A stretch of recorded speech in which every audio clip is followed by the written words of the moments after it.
Romano Dauda is a 40-year-old man who began sports betting in early 2022. Every day, he has high hopes of winning, but most times he loses. Yet, he believes he will win tomorrow, and so every day he walks into a betting shop to try his luck. He doesn't mind using his last kobo to place the next bet. I feel bad, especially in soccer, when maybe you stake on like 15 games, 15 teams, and one just end up cutting it. It's so painful. But why I don't feel that bad that much is because I'm the type who is very limited in how I stake my money.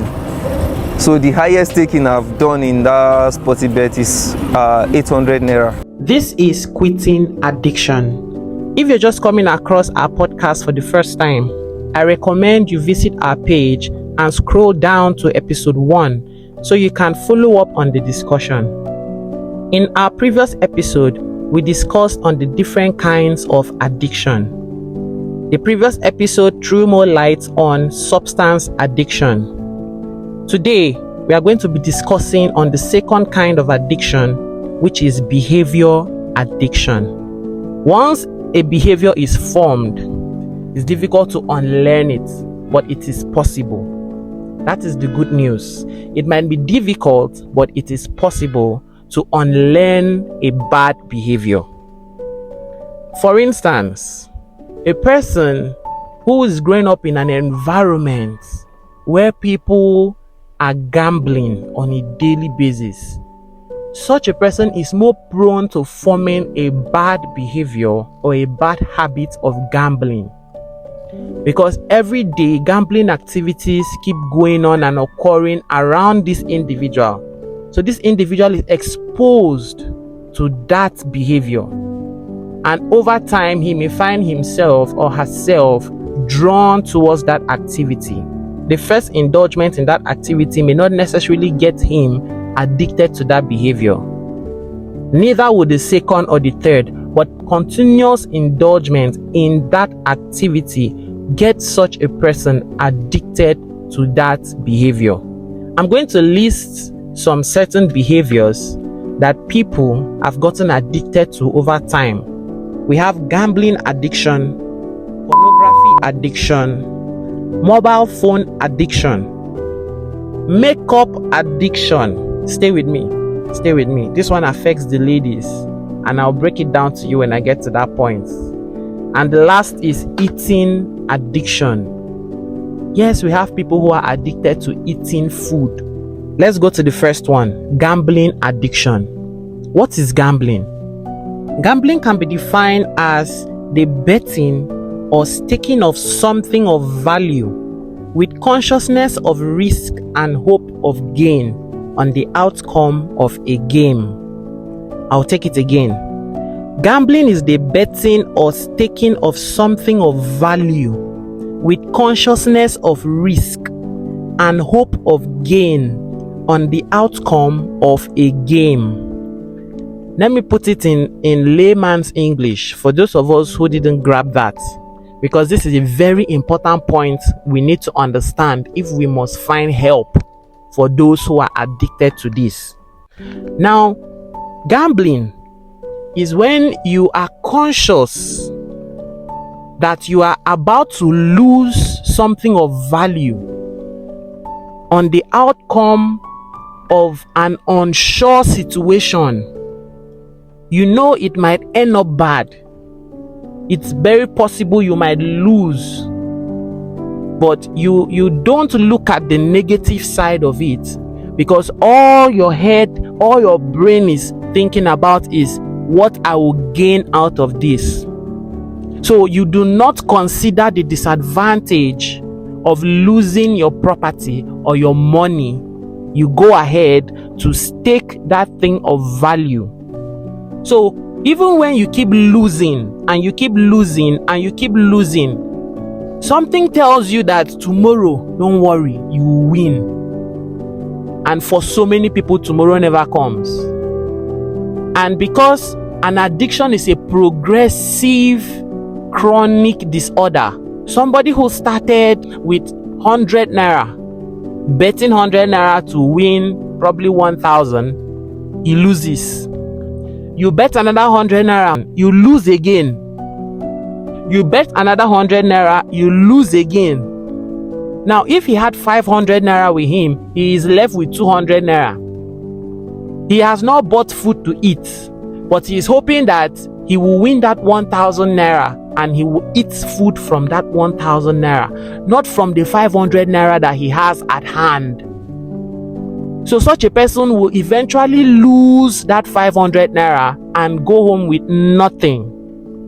So all hope is lost. The 1,000 naira he was hoping to gain, he did not get it. And the 500 naira he had, he has lost it.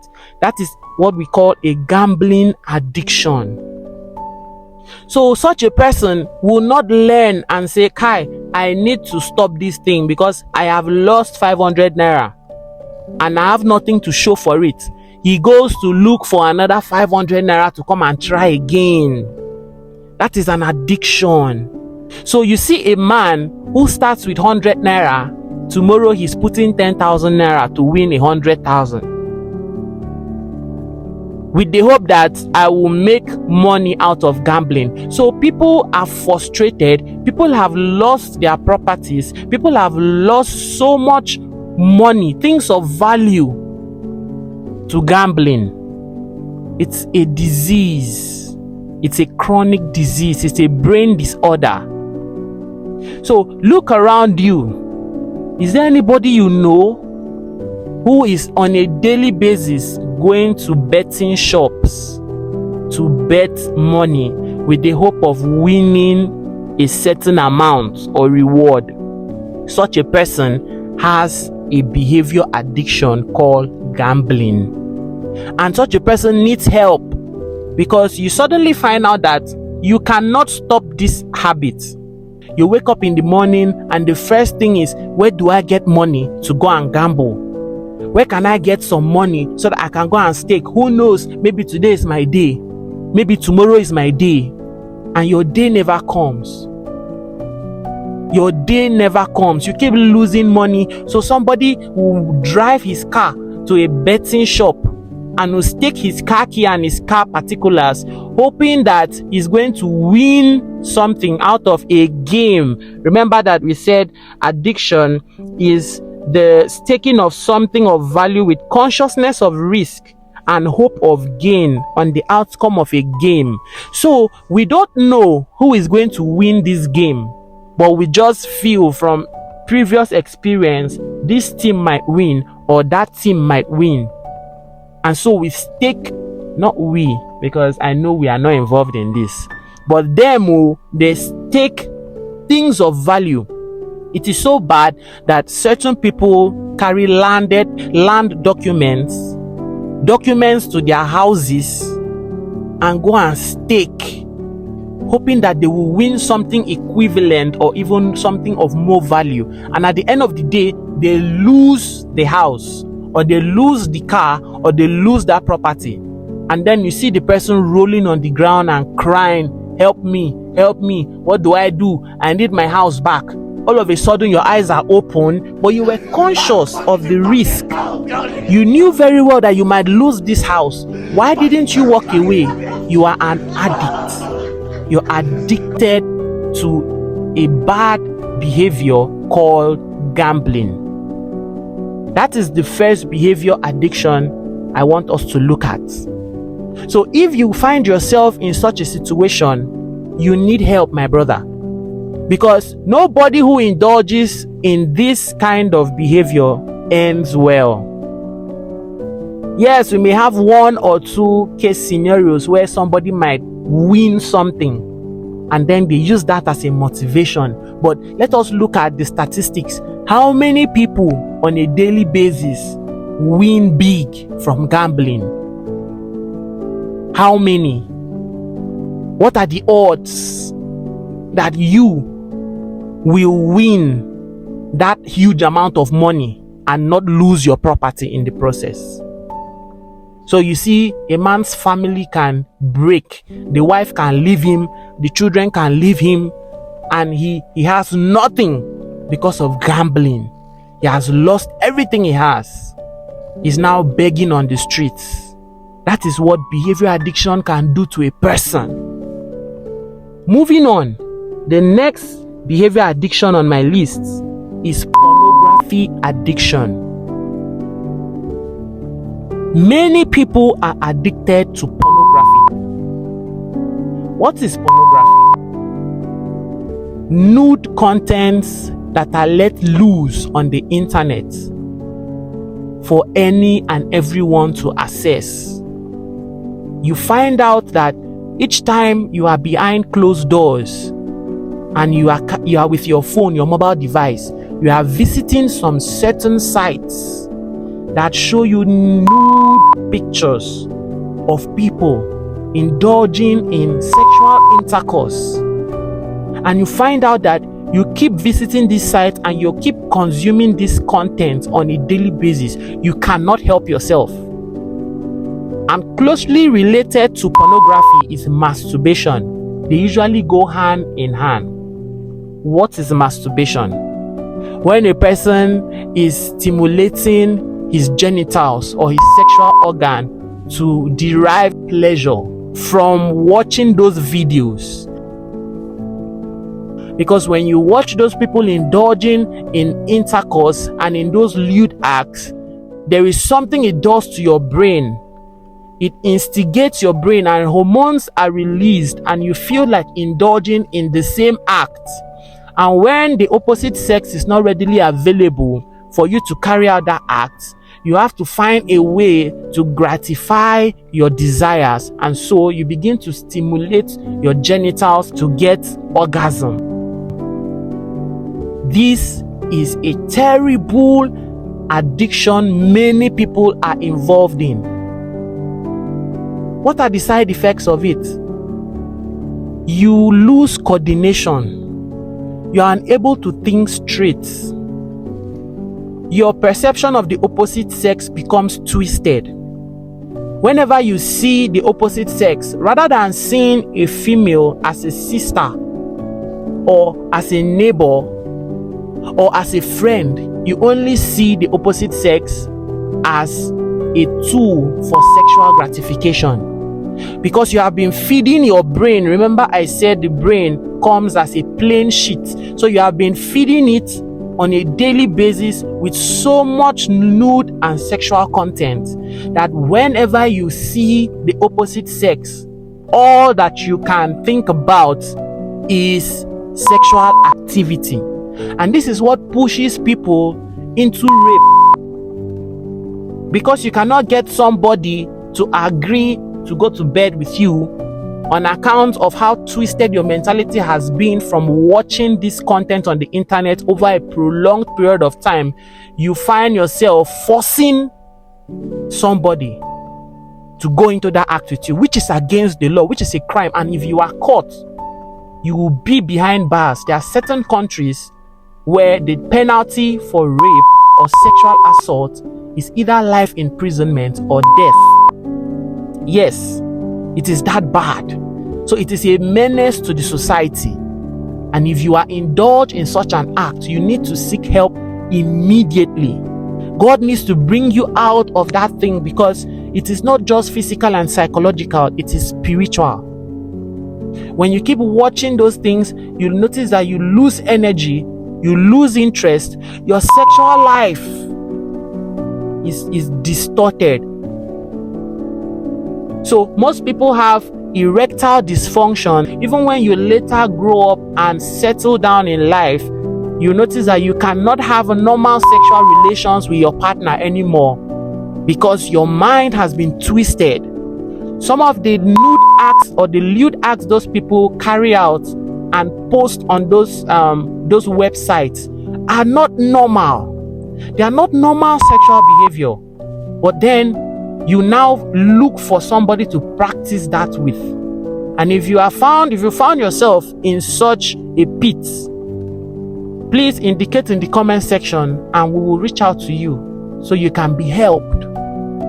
Moving on, the next addiction or behavior addiction that people often find themselves in is mobile phone addiction. This one is a serious case because 90% of people are hooked to their mobile phones. Now, how do you know? Because somebody might say, no, I'm not addicted to my phone. I can do without my phone. But how do you know you are actually addicted to your phone? Can you drop the phone for 2, 3, 4, or 5 hours and not feel uncomfortable? Can you drop that phone, or can you switch it off and still carry out your normal day activities, still be normal? Because you were not born with the phone. You were not born with that device. So when it comes to a point where you cannot do without it, you cannot bring yourself to a point of self-control where you say, today I am not going to touch my phone, and there is no consequence. You can still go ahead, you can still sit down and carry a novel or a book and read. You can go to bed and sleep, wake up, you can eat, you can discuss with friends and family and not even remember that you have a mobile device. If you cannot do that, you are addicted to your mobile device. Your hand is always holding your phone all the time. Sometimes when the battery runs down and you don't have the power bank to charge, or you don't have electricity at the moment, you see a person moving around the streets with charger, looking for anywhere he can find somewhere to plug the phone. Now I know that there are some certain people whose businesses depend on their mobile phones. That is a different thing. You know, there are people who depend on the mobile phone for survival. Their businesses and all of that is on the phone. That is a different thing entirely. But on a day where you are not carrying out business, because you cannot be running business 24/7, there's a time when you should drop the phone and go to bed and sleep. But there are people that will be on the phone till the next morning. The whole night they have not slept. And you know inside yourself that it is not business that kept you awake the whole night. There are certain people who go to church not because they want to seek God's face, but because church will always have light. There is always light in the church. So you go to some churches and you see people in the church, they did not come to worship, they came to charge their phones. And if you go to church on a certain day and you don't carry your charger, you suddenly realize that, oh, I have forgotten something very important. You can even afford to go back home to carry that charger, but you did not carry your Bible. So why did you go to church? Only you can answer the question. So if you find out that you cannot do without your phone, maybe we should carry out a test. Drop the phone for 1 hour, just 1 hour.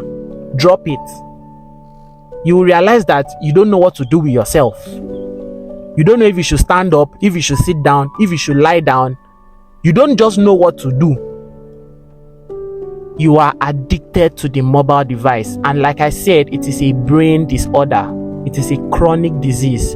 It is a behavior addiction. The next addiction we are going to look at, which most likely affects the opposite sex, is makeup addiction. Now, I'm not here to argue with you. I'm only here to pass across important information.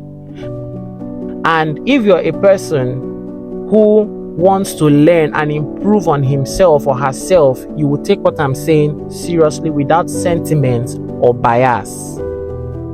What is makeup? Now, something that is not okay or is insufficient in itself is what requires makeup.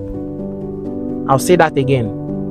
The word makeup means this particular thing is insufficient, and so we need to make it up for it to be sufficient.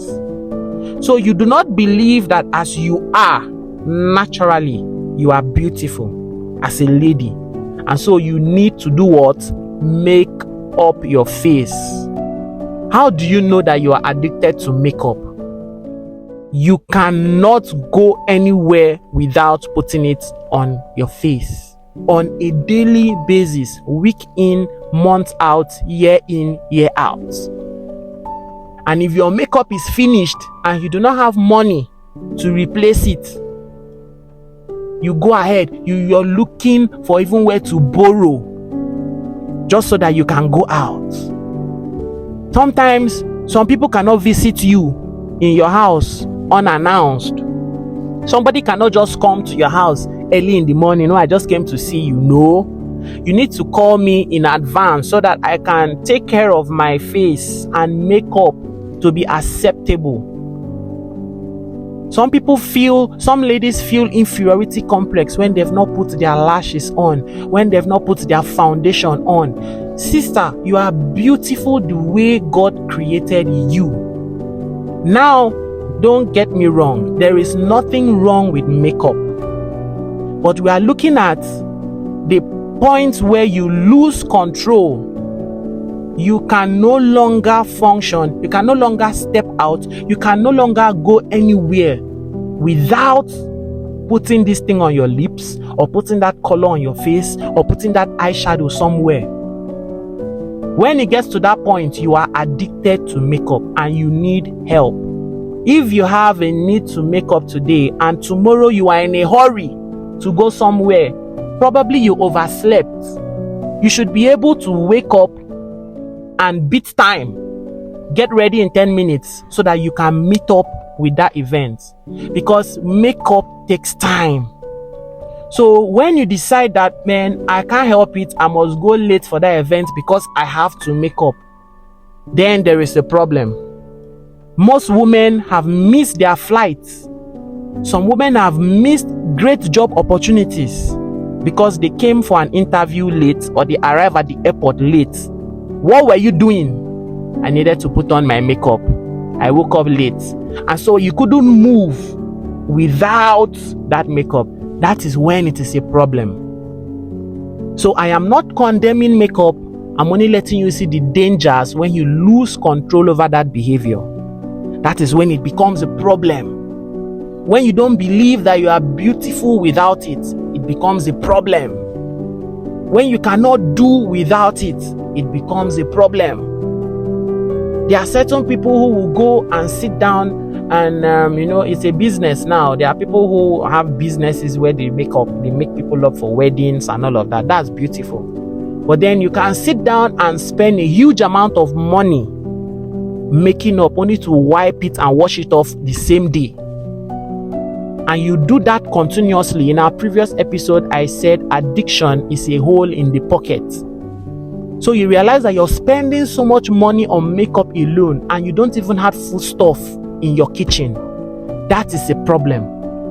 If you know you have this problem, please indicate in the comment section so that we can discuss and find a way to help you out of it. You need to first of all believe that you are beautiful without this thing because you were not born with it. It is just the habitual use, and like I said, it begins with one day trial, one day use, and then as you used it that day, a lot of people kept saying, you're beautiful, oh, you're so fine, and something tells you that the compliments I got today is because of this makeup. So you cannot go a day without it because you feel nobody will admire you. And if you look at it, why are you making up in the first place? You might say it is because you want to look beautiful, but then again, I think the reason why most people make up, or most ladies, make up, is because you want to look appealing to the opposite sex. And I am speaking for the opposite sex. We don't even really send. What a man looks for is beyond the physical looks. What a man looks for is character. What a man looks for is good behavior. Because you can be beautiful, but if your character is ugly, with that beautiful face, you will remain unmarried for a long time. Many marriages have crashed. Marriages with beautiful women, they are now divorced. Yes, you have been making up every day. He's seeing the makeup, but the character is foul. And so the marriage has collapsed. and they are saying, this kind of beautiful woman, it goes beyond the physical beauty. The beauty you should look at, the beauty you should invest in as a sister, as a lady, is the inward beauty, the inner beauty, the beauty of the heart, the beauty of character. That is where the issue lies. And finally, the last addiction we are going to be looking at, for want of time, is eating addiction. We have people who are addicted to eating. Your mouth is always moving. You're always chewing. Even when you are not hungry, you need to just chew something. Even when you know you are overweight, you are becoming obese, your clothes are no longer sizing you. The way the body was designed, it is sufficient in itself. When you are thirsty, the thirst receptors in your mouth cause saliva to withdraw from the mouth. So your mouth becomes dry and you start feeling thirst. I want to drink water. My mouth is dry. That is the body's way of telling you you are thirsty. But when you don't feel that thirst sensation and you still go ahead to be drinking things and you buy this and you drink, you buy that and you drink, it is unhealthy for your system. And so your kidney begins to work over time, excreting all these juices, excreting all these toxic substances, because it sometimes it's not even water you are drinking like that. So you keep drinking these things, even though the sugar content is so high, you stand the risks of having diabetes. But yet, you find yourself going to drink this thing. So eating can be an addiction. You should only eat when your body requires. When you begin to feel that hunger sensation, your brain is passing information that now we need resources to function. We need food. We need nutrients. Go and eat. And when you are eating and you have gotten to a certain point where the body has gotten enough, it also sends signals to the brain. And so the satisfaction center is initiated, is triggered, and then you suddenly feel okay. But for a person who is addicted to eating, even when you're okay, you still eat. You're still eating till you can't even breathe anymore. Your throat is full. So you put some in the bag. So when you have a little relief, you can still top up. You have an eating addiction problem. So we are going to end this episode at this point, and I would like you to check yourself. Look at yourself. We have many behavioral addictions, which for want of time, I may not be able to list all of them. But check yourself. Is there any behavior, any certain habit you are addicted to? Is there anything you can't do without, even though it's becoming harmful to you? Sometimes you're on that phone and your eyes are becoming heavy. Your eyes are beginning to tear. Tears are coming out of your eyes because staring at the screen for so long, for hours, is beginning to affect your vision. Yet you cannot still drop the phone. That is a problem. If you're having this issue, please drop your comments in the comment section. Share your experience in the comment section so that somebody can help you out. I will personally reach out to you. If you need to send me a DM, go ahead and do so. I can discuss with you so that we can find a way to help you out, so you can live long and see your children's children. So you can live a healthy life. You can live up to 80 years old, 90 years old without cutting your life short. Because most of these addictions, they are only aimed at cutting the life of that individual short. So we have come to the end of episode 3. Thank you for listening. If you have listened to this point, I appreciate you. Stay tuned for the next episode and bookmark this video. If you know anybody who needs to hear this information, share this video with the person, tag the person in the comment section. And in the next episode, we'll go ahead to discuss the consequences of addiction on a person, on your family, and on the society at large. I remain your host, BEN. Thank you for listening. Have a wonderful day. Goodbye.